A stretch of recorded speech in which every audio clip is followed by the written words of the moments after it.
ಹೇಳಬೇಕು ಅಂತಂದ್ರೆ ಪ್ರತಿ ಒಂದು ವರ್ಷನೂ 7,000 ಅಥವಾ 7 ಲಕ್ಷ ಕೋಟಿಯಷ್ಟು ಬಂಡವಾಳ ಹಾಕುವಂತವ್ರು ಬೇರೆ ಬೇರೆ ಕಂಟ್ರೀಸ್ ಇಂದ ಬೆಂಗಳೂರ್ನ ಯಾವ ತರ ವೈಭವವಾಗಿ ಮಾಡ್ತಾ ಇದ್ದಾರೆ ಅಂತಂದ್ರೆ ಅವರಿಗೆ ಅದು ಅಷ್ಟು ಸೇಫ್ಟಿ ಅನ್ಸುತ್ತೆ.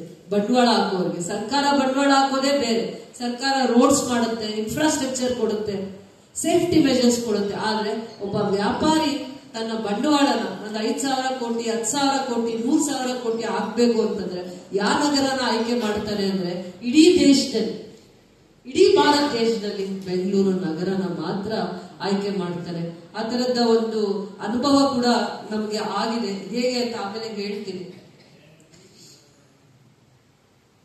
ಯಾಕೆ ಬೆಂಗಳೂರು ನಗರ ಇಡೀ ಭಾರತ ದೇಶದಲ್ಲೇ ಅದರ ಪವಿತ್ರತೆನ ಕಾಪಾಡ್ಕೊಂಡಿದೆ ಅಂದ್ರೆ ಯಾವ ದೇಶದವರಾದ್ರೂ ಆಗಿರ್ಲಿ, ಯಾವ ದೇಶದವ್ರ ನಾವೀಗ ಅಕ್ಕಪಕ್ಕ ರಾಜ್ಯದವ್ರು ಎಷ್ಟೋ ಸತಿ ಕೋಪ ಮಾಡ್ಕೊಳ್ಳೋದು ಗಲಾಟೆ ಮಾಡ್ಕೊಳ್ಳೋದು ಮಾಡ್ತಾ ಇರ್ತೀವಿ. ಆದ್ರೆ ನಮ್ಗೊಂದು ತಾಯಿ ಮನಸ್ಸಿದೆ. ಯಾವುದೇ ದೇಶದವ್ರ ಕಷ್ಟ ಅಂತ ಬಂದ್ರೆ ಏನೋ ಕೆಲಸ ಮಾಡ್ತಾ ಇದ್ರೆ ನಾವು ಕಣ್ಮುಚ್ಕೊಂಡು ಹೋಗ್ತಾ ಇರ್ತೀವಿ. ಆದ್ರೆ ಬೇರೆ ದೇಶದಲ್ಲಿ ನಾವು ಕಳೆದ 5-6 ತಿಂಗಳಿಂದ ನೋಡ್ಬೇಕಾಗಿದ್ದು ವೀಸಾ ಎಲ್ಲ ಸುರಕ್ಷತೆನ ನಾವು ಹೊರಗಡೆ ರಾಜ್ಯದಿಂದ ಬಂದವ್ರಿಗೆ, ಹೊರಗಡೆ ದೇಶದಿಂದ ಬಂದವ್ರಿಗೆ, ಬಂಡವಾಳ ಹಾಕೋರಿಗೆ, ಕಂಪನೀಸ್ ನ ಮಾಡೋರ್ಗೆ, ಇನ್ವೆಸ್ಟರ್ಸ್ಗೆ ನಾವು ಕೊಡ್ತಾ ಬಂದಿದೀವಿ. ನಮ್ಮ ಬೆಂಗಳೂರಲ್ಲಿ ಅದು ಅಂತ ವ್ಯವಸ್ಥೆ, ಅಂತ ಸೇಫ್ಟಿ ಮೆಷರ್ಸ್ ನ ಕೊಟ್ಟಿದೀವಿ ಅಂತ ಹೇಳಿದ್ರೆ ತಪ್ಪಾಗ್ಲಿಕ್ಕೆ ಆಗಲ್ಲ. ಅಂತ ಮುಂದಕ್ಕೆ ಹೋಗಿದೀವಿ. ಆತರ ನಗರಕ್ಕೆ ಇತಿಮಿತಿ ಇಲ್ಲ. ಇವಾಗ ಬೆಂಗಳೂರು ಉತ್ತರ ದಕ್ಷಿಣ ಆತರ ಒಂದು ನಗರಕ್ಕೆ ಕೋಡ್ ಕೊಡ್ತಾ ಇದ್ದಾರೆ. ಆತರ ಬೆಂಗಳೂರು ಆದ್ಮೇಲೆ ಮುಂದೆ ಭವಿಷ್ಯದಲ್ಲಿ ಏನಾದ್ರು ಉದ್ಯೋಗ ಸಿಗ್ಬೇಕು ಅಂದ್ರೆ ನನ್ KGF ನಗರ ಆಯ್ಕೆ ಮಾಡ್ಕೋಬೇಕು ಜನ ಅನ್ನುವಂತ ದೂರದೃಷ್ಟಿಯಲ್ಲಿ ನಾನು ಒಂದು ಪೊಲೀಸ್ ಟ್ರೈನಿಂಗ್ ಅಕಾಡೆಮಿ ಯಾಕೆ ತಂದೆ ಅಂದ್ರೆ 1,000ದಿಂದ 1,200 ಜನ ಪೊಲೀಸರಿಗೆ ಟ್ರೈನಿಂಗ್ ಕೊಡ್ತಾರೆ. 100 ಎಕರೆ ಜಮೀನನ್ನ ನಾವು ರಿಸರ್ವ್ ಮಾಡಿದೀವಿ. Central government, state government cost sharing ಅಲ್ಲಿ 80 crores ಅಲ್ಲಿ ಒಂದು ಪೊಲೀಸ್ ಅಕಾಡೆಮಿನ ಡೆವಲಪ್ ಮಾಡ್ತಾರೆ. 2 years ಅಲ್ಲೋ 3 years ಅಲ್ಲೋ 80 crores ಅಂದ್ರೆ 1,000ದಿಂದ 1,500 ಜನ ಪೊಲೀಸ್ ಟ್ರೈನಿಂಗ್ ಅಕಾಡೆಮಿ ಇಲ್ಲಿ ಇರುತ್ತೆ. ಯಾಕೆಂದ್ರೆ ಬರುವಂತ ಮುಂದೆ ಕಂಪನೀಸ್ಗೆ, ಇಂಡಸ್ಟ್ರೀಸ್ಗೆ ಇದು ಒಂದು ಸೇಫ್ಟಿ ಮೆಜರ್ಸ್ ನಾನು ಕೊಡ್ಬೇಕು ಅನ್ನುವಂತ ದೂರದೃಷ್ಟಿ ಇತ್ತು. ಅವರು ಕೇಳೋಷ್ಟಲ್ಲೇ ಕೊಡುವಂತ ಪ್ರಯತ್ನ ಮಾಡಿದಾಗ ನಾನು ನನ್ನ ಜೊತೆ ರೆವಿನ್ಯೂ ಡಿಪಾರ್ಟ್ಮೆಂಟ್ ನ ತಹಸೀಲ್ದಾರ್, DC ಅವರು ಎಲ್ಲ ಒಂದೇ ಮನಸ್ಸಿಂದಾನೆ ಕೆಲಸ ಮಾಡಿದ್ವಿ. ನಾನು ಅಂದ್ರೆ ತಪ್ಪಾಗತ್ತೆ, ನಾವು ಅಂತಾನೆ ನಾವು ಕೆಲಸ ಮಾಡಿದ್ವಿ. ಯಾಕಂದ್ರೆ ನಮ್ಗೆಲ್ಲ ಇಲಾಖೆಗಳ ಅವಶ್ಯಕತೆ ಇಲ್ಲಿತ್ತು, ಅದರ ಬೇಡಿಕೆ ಕೂಡ ಇತ್ತು. ನನಗೆ ಯಾಕೆ ದೂರದೃಷ್ಟಿ ಇದೆ ಅಂದ್ರೆ ಮುಂದೆ ಒಂದು ಯಾವ್ದೋ ಒಂದು ನಾನು ಒಂದಿನ ಆ ನೋವು ತಿಂದಿದ್ದೆ. ಒಂದು SP ಆಫೀಸ್ ಇಲ್ಲಿಂದ ಶಿಫ್ಟ್ ಆಗುತ್ತೆ, DR ಆಫೀಸ್ ಇಲ್ಲಿಂದ ಶಿಫ್ಟ್ ಆಗುತ್ತೆ ಅಂತ ಒಂದಿನ ನಾನು ಉಪವಾಸ ಕೂತ್ಕೊಂಡಿದ್ದೆ. ಅವತ್ತು ಉಪವಾಸ ಕೂತ್ಕೊಂಡಾಗ ಅದು ಒಂದು ಸಾಧನೆ ಅನ್ನಿಸ್ಲಿಲ್ಲ. ಅವತ್ತು ಒಂದ್ ಸ್ವಲ್ಪ ಕಾಲ ಹಸಿವಾಯ್ತು, ಒಂದ್ ಸ್ವಲ್ಪ ಕಾಲ ಬೇಜಾರಾಯ್ತು.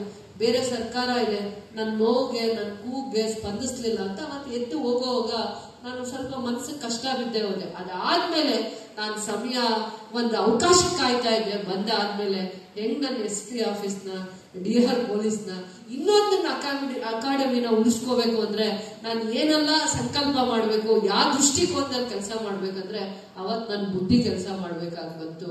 ಅವತ್ತು ಯಾವುದೇ ಒಂದು ಗಲಾಟೆ, ಸಂಘಟನೆ, ಹೋರಾಟ ಏನೂ ಪ್ರಯೋಜನ ಆಗಲ್ಲ ಅಂದ್ಬಿಟ್ಟು ನಾವು ಪ್ರಯತ್ನ ಮಾಡಿದ್ವಿ. ಅದೇ ರೀತಿ ಹೋಮ್ ಮಿನಿಸ್ಟರ್ಗೆ ನಾನು ಯಾವಾಗಲೂ ಚಿರನುಡಿ ಆಗಿರ್ತೀನಿ. ಆ ಸಂದರ್ಭದಲ್ಲಿ ಏನಾದ್ರೂ ಒಂದು ನಿಮ್ ಹೆಸರು ಉಳಿದೋಗುವಂತ ಕೆಲಸ ಮಾಡಿ ಅಂದ್ರೆ ಕರೆದ ತಕ್ಷಣ ಅವತ್ತು ಅತೀಕ್ ಸರ್ ಅಂತ CMಗೆ ಸ್ಪೆಷಲ್ ಆಫೀಸರ್ ಆಗಿ ಪ್ರಿನ್ಸಿಪಲ್ ಸೆಕ್ರೆಟರಿ ಆಗಿ ಕೆಲಸ ಮಾಡ್ತಾರೆ. ಬೆಂಗಳೂರು ಒಂದು ಕಾರ್ಯಕ್ರಮಕ್ಕೆ ಬರ್ತಾರೆ. ನಾನು ಈಗ ಪೇಪರ್ ಅಲ್ಲೂ ಓದ್ತೀನಿ. ಇವೆಲ್ಲದಕ್ಕಿಂತ ಮುಖ್ಯವಾಗಿ ಈಗನೇ ಪೇಪರ್ ಅಲ್ಲಿ ಹೋಗ್ಬೇಕು. ಅವ್ರು ಹೇಳ್ತಾರೆ ಅಮೆರಿಕನ್ ಪ್ರೆಸಿಡೆಂಟ್ ಬಾರಕ್ ಒಬಾಮಾ ಅವಾಗ ಬೆಂಗಳೂರಿಗೆ ಬರ್ತಾರೆ. ಇಡೀ ಭಾರತ ದೇಶದಲ್ಲಿ ಯಾವ್ದಾದ್ರು ಒಂದು ನಗರ ಅವರಿಗೆ ಜ್ಞಾಪಕ ಇದೆ, ಅವ್ರ ಮನ್ಸನ್ನ ಗೆದ್ದಿದೆ ಅಂದ್ರೆ ಬೆಂಗಳೂರು. 500 ವರ್ಷಗಳ ಆದ್ಮೇಲೆ ಅವರೊಂದು ನಗರಕ್ಕೆ ಬರ್ತಾರೆ. ಆ ನಗರದ ರೀತಿ, ನೀತಿ, ಬೆಳವಣಿಗೆ, ವಿದ್ಯಾಭ್ಯಾಸ, ಸೈನ್ಸ್, ಟೆಕ್ನಾಲಜಿ ಮುಖಾಂತರ KGF working harder than ever, ಮೊದಲಿಗಿಂತ, and doing better than ever. Your success in school is not just going to be the students around the world in Belgium or Bangalore. ಬ್ಯಾಂಗ್ಳೂರಲ್ಲಿ ಎಂತ talent ಇದೆ ಅಂತ ಹೇಳ್ತಾರೆ ಅಂದ್ರೆ, America ಅಲ್ಲಿ Belgian students ಏನಿದ್ದಾರೆ ಅದನ್ನ ಮೀರಿಸೋ ಅಂತ ಟ್ಯಾಲೆಂಟ್ ಇರುವಂತ ಮಕ್ಕಳು ಬ್ಯಾಂಗ್ಳೂರ್ ನಗರದಲ್ಲಿದೆ, ಅಂತ ಇನ್ಫ್ರಾಸ್ಟ್ರಕ್ಚರ್ ಇದೆ, ಅಂತ ಎಜುಕೇಶನ್ ಸಿಸ್ಟಮ್ ಇದೆ ಅಂತ ಅಂದ್ಬಿಟ್ಟು ಅಮೆರಿಕಾ ಪ್ರೆಸಿಡೆಂಟ್ ಆಗಿದ್ದಂತ ಬಾರಕ್ ಒಬಾಮಾ ಅವರು ಒಂದು ಕಾರ್ಯಕ್ರಮದಲ್ಲಿ ಪದೇ ಪದೇ ಬ್ಯಾಂಗ್ಳೂರ್ನ ಬೆಲ್ಜಿಕ್ ಸಿಟಿ, ಅಮೆರಿಕಾದ ಒಂದು ಏನಂತಾರೆ ಪ್ರಸಿದ್ಧವಾಗಿರುವಂತ ನಗರಕ್ಕೆ ಕಂಪೇರ್ ಮಾಡ್ಕೊಂತಾರೆ.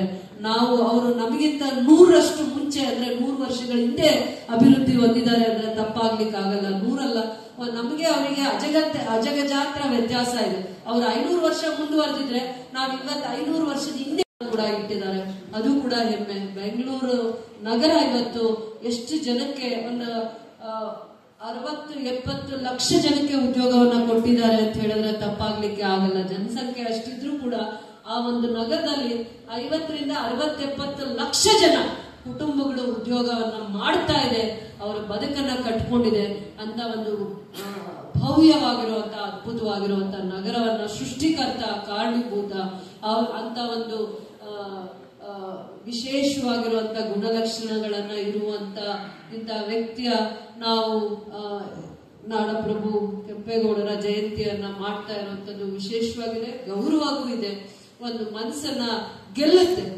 ನಾನು ಇಂಜಿನಿಯರ್